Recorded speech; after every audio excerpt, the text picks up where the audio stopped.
potential nuclear war between Pakistan and India. দক্ষিণ এশিয়ার ভূ রাজনীতিতে নীরবে কিন্তু গভীর এক পালাবদল ঘটে গেছে। এতদিন যাকে বলা হতো যুক্তরাষ্ট্রের ভারত প্রথম নীতি, সেই অধ্যায় কি সত্যিই শেষ?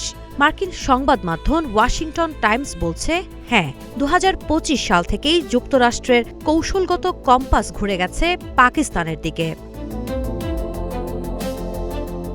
গত মে মাসে ৪ দিনের ভারত পাকিস্তান রক্তক্ষয়ী সংঘর্ষ ছিল এই নাটকীয় পরিবর্তনের টার্নিং পয়েন্ট। পেহেলগামে সন্ত্রাসী হামলার পর ভারতের ক্ষেপণাস্ত্র আঘাত, পাল্টা জবাবে পাকিস্তানের সামরিক প্রতিক্রিয়া। এই যুদ্ধেই ওয়াশিংটনের চোখে বদলে যায় ইসলামাবাদের অবস্থান।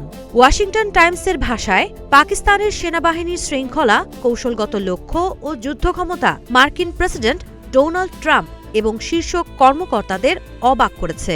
এতদিন যুক্তরাষ্ট্রের ধারণা ছিল ভারতের তুলনায় পাকিস্তানের সামরিক সক্ষমতা অনেকটাই পিছিয়ে, কিন্তু বাস্তব যুদ্ধ সেই ধারণা ভেঙে দেয়।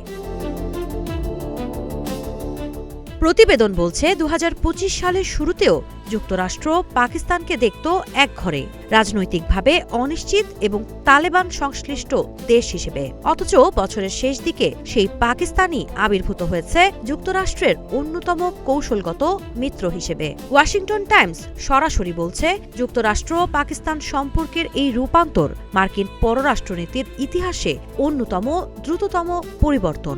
পাকিস্তানকে এতদিন অনির্ভরশীল মিত্র ভাবা হলেও এখন ট্রাম্প প্রশাসনের দক্ষিণ এশিয়া নীতির মূল স্তম্ভ ইসলামাবাদ।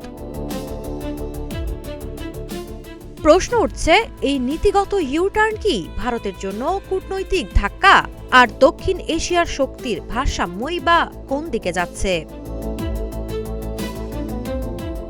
সাবা খান, নাগরিক প্রতিদিন।